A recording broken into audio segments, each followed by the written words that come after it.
राधे राधे। हम लोग का एक सीरीज चल रहा है आस्क मनीष। आप लोग का जो भी डाउट होता है, जो भी क्वेश्चन होता है, आप मुझे कमेंट कर देते हो या फिर आप मुझे एक्स पे डीएम कर देते हो। तो फिर जैसे ही आस्क मनीष का फर्दर कोई भी वीडियो आता है तो फिर मैं वहाँ पे आप लोग का क्वेश्चन लेके उसको सॉल्व करने की ट्राई करता हूँ कि वहाँ पे क्या हो सकता है क्या नहीं हो सकता है। तो फिर चलिए अब हम लोग आस्क मनीष का फर्दर आगे स्टार्ट करते हैं वीडियो। अगर यहाँ पे हम लोग कोई भी कंपनी का बात करेंगे ना तो प्लीज़ आप लोग एक बात का ध्यान रखिएगा, ये वीडियो कोई भी बाई और सेल रिकमेंडेशन बिल्कुल भी नहीं है। ये बस एक वीडियो एजुकेशनल पर्पज के लिए ही है। तो चलिए अब हम लोग बिना देरी किए स्टार्ट करते हैं इस वीडियो को।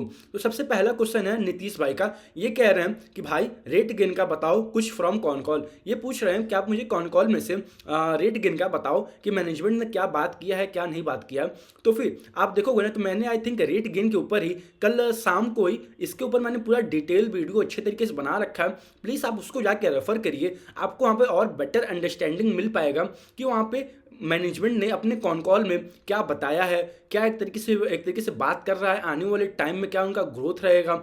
तो फिर अगर हम लोग थोड़ा सा और बात भी करना है इस वीडियो में भी, तो अगर आप देखोगे ना कंपनी ने इस क्वार्टर में मतलब हार्डली 6-7% का अपना टॉप लाइन ग्रोथ दिखाया है। लेकिन कंपनी बता रही है कि अभी जो FY 26 बचा है ना, हम लोग पूरा इसमें मान के चलिए 55 से 60% ग्रो कर लेंगे। यानी कि कंपनी एक तरीके से गाइडेंस दे रहा है कि हम लोग बड़े आराम से 55 से 60% FY 26 में ग्रो कर लेंगे। लेकिन अभी आप फिलहाल देखोगे तो कंपनी ने हार्डली जो उनका पहला 6 महीना बीता हुआ है for the financial of FY 26 का, तो फिर यहाँ पे एक तरीके से इन लोग का हार्डली 6-7% का ये ग्रोथ हो पाया है। तो फिर अब देखते हैं कि आने वाले क्वार्टर्स में क्या ग्रोथ बनता है क्या ग्रोथ नहीं बनता है इनके लिए। लेकिन आप थोड़ा सा अगर आप देखोगे ना तो वहाँ पे मैनेजमेंट जो उनका ऑर्गेनिक ग्रोथ है और जो एक तरीके से कंपनी ने एक्विजिशन कर रखा है वहाँ पे एक चीज वे दोनों चीज़ अलग अलग है। यानी कि जो इनका ऑर्गेनिक ग्रोथ आएगा ना वे हार्डली 6 से 8% रहने वाला है for the FY 26 full year के लिए।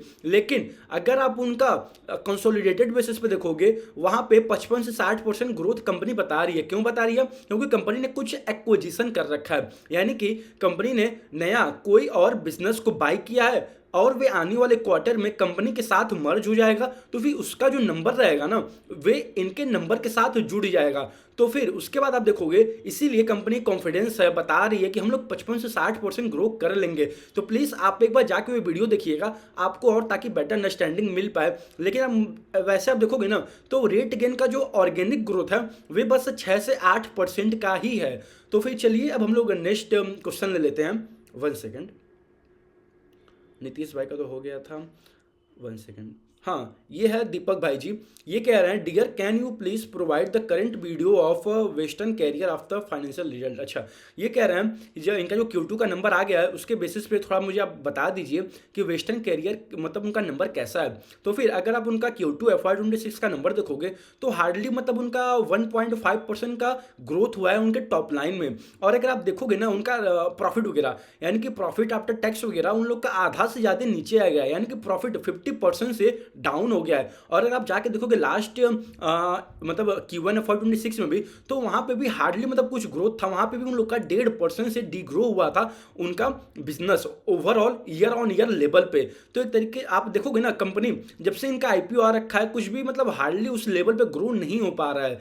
तो फिर आप देखते हैं आने वाले क्वार्टर्स में कंपनी किस रेट से ग्रो करती है। लेकिन फिलहाल के लिए आप देखोगे ना इस क्वार्टर में मतलब हार्डली 1% का टॉप लाइन ग्रो हुआ है और बॉटम लाइन तो मतलब आप पूछो ही मत, आधा गायब हो गया। यानी कि 50% मतलब गायब हो गया, डी ग्रोथ हो गया उनका प्रॉफिट वगैरह। तो फिर आई डोंट थिंक कि मतलब कुछ वैसा अब इनके बारे में बात करने के लिए है। आप कंपनी सारी ट्रैक करिएगा, सारों का कॉन कॉल और इन्वेस्टर प्रेजेंटेशन रीड आउट करिएगा ताकि आप लोग को और बेटर अंडरस्टैंडिंग मिल पाए किसी भी बिजनेस के बारे में। तो फिलहाल के लिए देखा जाए तो मतलब नंबर कुछ बिल्कुल भी खास नहीं है। तो फिर अब हम लोग चलिए नेक्स्ट क्वेश्चन ले लेते हैं। नेक्स्ट क्वेश्चन है डी कुमार सिन्हा जी का। ये कह रहे हैं bro would you able to share your view with business perspective on Bella Casa. With my limited knowledge I find the result to be good if not best in the past. तो ये पूछ रहे हैं बेला कासा का जो मतलब आया हुआ है नंबर्स वगैरह, आपको मतलब कैसा लगता है।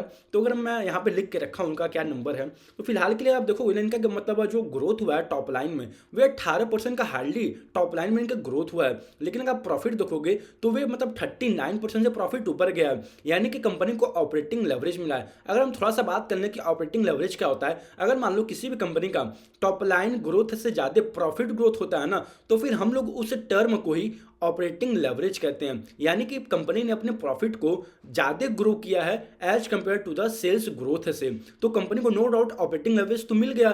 लेकिन अगर आप जाके देखोगे ना लास्ट कई सारे क्वार्टरों में कंपनी 40%, 50%, 60%, यानी कि कंपनी 40% से लेकर 60% के बीच में हर एक क्वार्टर में as compare to the last year के सेम क्वार्टर से ग्रो करती थी। लेकिन अब आप देखोगे तो कंपनी का हार्डली 18% का टॉप लाइन ग्रोथ रह गया है। और अभी एक बात और आप ध्यान रखिएगा, कंपनी का जो पहले कैपेसिटी था ना, वे 1 करोड़ का था, यानी कि ये लोग 1 करोड़ एक तरीके से कपड़ा वगैरह बना सकते थे, लेकिन उसको उन्होंने कैपेसिटी को डबल कर दिया, अब वे 2 करोड़ का हो गया। और कंपनी अपने पीपीटी में ही बता रही थी कि इसका जो पीक यूटिलाइजेशन होगा ना, वे अगले साल तक अचीव हो जाएगा। यानी कि कंपनी ने पहले तो अपने आप देखोगे तो कैपेसिटी को डबल कर दिया, यानी 1 करोड़ से 2 करोड़ कर दिया। जो इनका कैपेसिटी था कपड़ा उपड़ा मतलब सॉरी जो भी इन लोग का कैपेसिटी है कोई भी कपड़ा वगैरह बनाने के लिए, उसका बस था तो मतलब 1 CRE यानी कि 1 करोड़ ही, लेकिन उसको उन्होंने डबल करके 2 करोड़ कर दिया, यानी कि उसका कैपेसिटी बढ़ा दिया अपना। लेकिन अभी आप देखोगे तो ग्रोथ बस 18% का ही हुआ है, और पहले आप जाके अगर कंपेयर करोगे ना तो इनका ग्रोथ वगैरह तो मतलब 40% से लेके 60% के बीच में कंपनी हर एक क्वार्टर में as compare to the last year के सेम क्वार्टर से ग्रो करती थी। लेकिन फिलहाल के लिए 18% का ग्रोथ है और प्रॉफिट वगैरह 39% से ग्रो हुआ है। तो फिर अगर आप मुझसे पूछोगे ना तो एक तरीका मतलब आप देखोगे तो उस रेट से अब कंपनी फिलहाल के लिए नहीं ग्रो कर पा रही है। लेकिन वही है, आई थिंक ये थोड़ा सा वॉर वगैरह हो रहा है और साथ में कुछ टैरिफ वगैरह का इशू है ना, तो उसके वजह से भी मे भी कुछ प्रॉब्लम वगैरह क्रिएट हुआ हो। लेकिन अब वही है, आपको हर एक कंपनी को हर एक क्वार्टर में ट्रैक करना पड़ेगा, देखना पड़ेगा कि कंपनी किस रेट से ग्रो कर रहा है, किस रेट से नहीं ग्रो कर रहा है। तो फिलहाल के लिए अगर आप देखोगे तो यही कंपनी जब 40-50% का ग्रोथ दिखाती थी तब तो कोई दिक्कत वाली बात नहीं थी, लेकिन फिलहाल के लिए 18% का इनका टॉप लाइन ग्रोथ आ रहा है। तो फिर मुझे जहाँ तक लगता है वे अगर आप उससे कंपेयर करोगे ना, जो एक तरीके से ग्रोथ वाला बंदा होगा वे तो एक तरीके से देखा होगा कि हम मतलब 40 से 60% कंपनी ग्रो कर रही है, लेकिन फिलहाल के लिए अब 18-19% का टॉप लाइन ग्रोथ आ रहा है। तो फिर उसके लिए मे भी उतना कुछ ना दिखा है उस बिजनेस में। तो फिर अब चलिए हम लोग नेक्स्ट क्वेश्चन ले लेते हैं। नेक्स्ट क्वेश्चन इन्हीं भाई का ही है, डी कुमार सिन्हा जी का ही। ये पूछ रहे हैं कि आई हैव ऑल्सो सवाल pump, I find result to be good in past but I have इतना लॉस है, ठीक है, वुड यू बी सजेस्ट, ठीक ठीक। हाँ, तो ये पूछ रहे हैं उस सवाल पंप के बारे में। मैं पूरा मैसेज नहीं पढ़ूंगा क्योंकि अभी उन्होंने कुछ बता रखा है उस तरीके से, तो मैं उसका पूरा रीड आउट नहीं कर सकता हूँ यहाँ पे।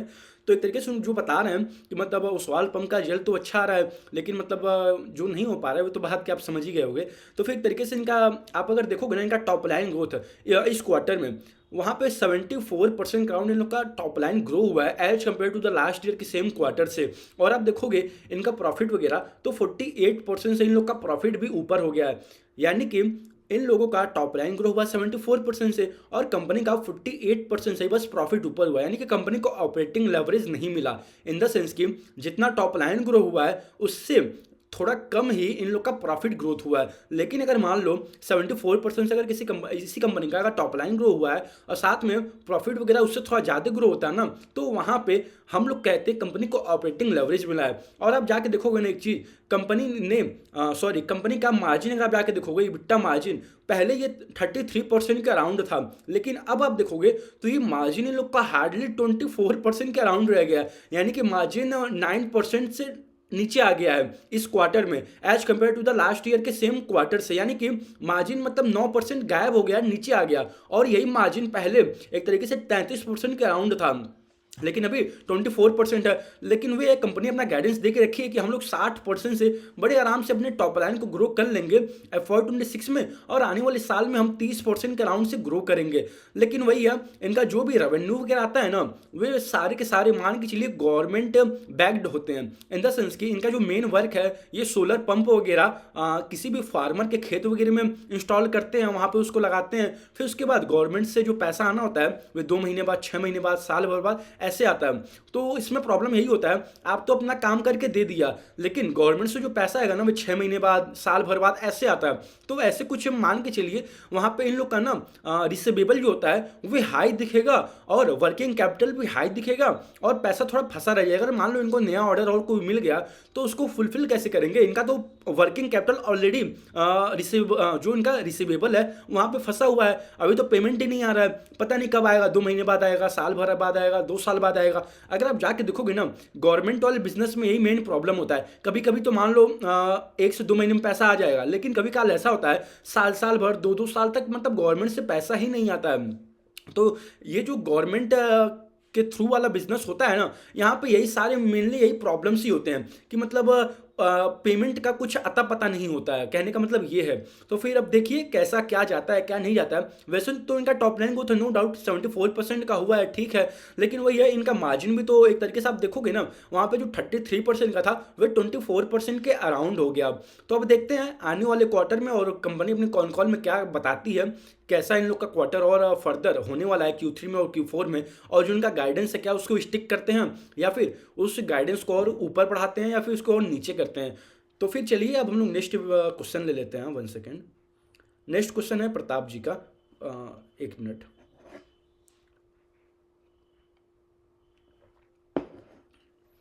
प्रताप जी पूछ रहे हैं, हेलो, मैंने सुना है कि एज ए गवर्नमेंट एम्प्लॉय आप अपना खुद का पैन या डीमेट अकाउंट से इन्वेस्टिंग या ट्रेडिंग नहीं कर सकते, क्या आप इसके बारे में ज़्यादा बता सकते हैं? ऐसा कुछ लॉ है या नहीं है? तो मैंने, आपने जब ये मैसेज किया ना, मैंने तुरंत ही एक तरीके से अपना पूरा रिसर्च किया। मैं जितना हो सकता था मैंने पूरा अपना रिसर्च किया है। तो फिर आप देखोगे ना, गवर्नमेंट जो भी एम्प्लॉय होते हैं वे लोग ना बस ट्रेडिंग नहीं कर सकते हैं, इन द सेंस कि वे लोग intraday, buy today sell tomorrow और एफएनओ वगैरह ये सब नहीं कर सकते हैं, लेकिन वे stock investing, index investing, mutual fund ये सब कर सकते हैं, जो कि लॉन्ग टर्म के लिए होता है। और आप एक तरीके से अगर मान लो आपका कैपिटल थोड़ा बड़ा है ना, तो आपको थोड़ा इन्फॉर्म करना पड़ता है गवर्नमेंट को कि हमारा ये कैपिटल है, हम इसको यहाँ पे इन्वेस्ट कर रहे हैं। तो फिर आपको ये थोड़ा पहले गवर्नमेंट को बताना पड़ेगा, मतलब डिस्क्लोज करना पड़ेगा, कहने का मतलब ये है। लेकिन हाँ, आप एक तरीके से, मैंने जहाँ तक अपना रिसर्च किया है उसके हिसाब से मैं बता रहा हूँ कि मतलब आप इन्वेस्टिंग कर सकते हो, लेकिन वे एक तरीके से ट्रेडिंग नहीं होना चाहिए। ट्रेडिंग इन द सेंस कि आप intraday, FNO, buy today sell tomorrow ये सब चीज़ आप नहीं कर सकते हो, नहीं अलाउ है किसी भी गवर्नमेंट ऑफिसर के लिए। लेकिन आप एक तरीके से म्यूचुअल फंड, स्टॉक इन्वेस्टिंग ये सब आप कर सकते हो, जो कि एक तरीके से लॉन्ग टर्म में काउंट होता है। तो नो डाउट आप, कोई दिक्कत वाली बात नहीं है। आप अपने डीमेट से, आप अपने खुद के डीमेट अकाउंट से करिए, या फिर आप किसी अपने जो फैमिली मेंबर है उसके डीमेट अकाउंट से करिए, कोई प्रॉब्लम नहीं क्रिएट होगा। मैंने जहाँ तक अपना रिसर्च किया है वहाँ पे तो यही लिखा हुआ था। अब एक बार आप और भी कहीं रिकन्फर्म करना होगा तो कर लीजिएगा, लेकिन वे है कोई दिक्कत वाली बात नहीं है अगर आप उसको ट्रेडिंग के थ्रू नहीं देख रहे हो, इन द सेंस कि आप उसको ट्रेडिंग के वे में नहीं कर रहे हो तब। लेकिन आप अगर इन्वेस्टिंग कर रहे हो तो जाहिर सी बात है, तो आपका पैसा है, आपको इन्वेस्ट करना है, उसको ग्रो करना है, तो कोई ऐसा दिक्कत वाली बात नहीं होनी चाहिए। बस वह है, आपका अगर कैपिटल बड़ा है ना, तो फिर आप एक बार गवर्नमेंट को डिस्क्लोज कर दीजिएगा, बस ये चीज़ है। तो फिर चलिए, आई थिंक मैंने बता दिया, जो भी क्वेश्चन थे मैंने सब कुछ ले लिया होगा। मैं एक बार फिर भी चेक कर लेता हूँ।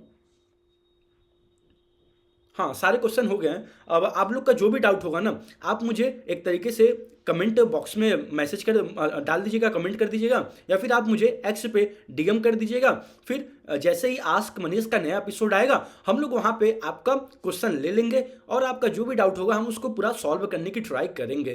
तो फिर चलिए, अब हम लोग इस वीडियो को यहीं तक रखते हैं। बस आप लोग एक बात का ध्यान रखिएगा, ये वीडियो कोई भी बाई और सेल रिकमेंडेशन बिल्कुल भी नहीं था। प्लीज़ आप लोग अपना रिसर्च वगैरह खुद कीजिएगा। ये सारे के सारे वीडियो बस एक एजुकेशनल पर्पज के लिए ही हैं। राधे राधे।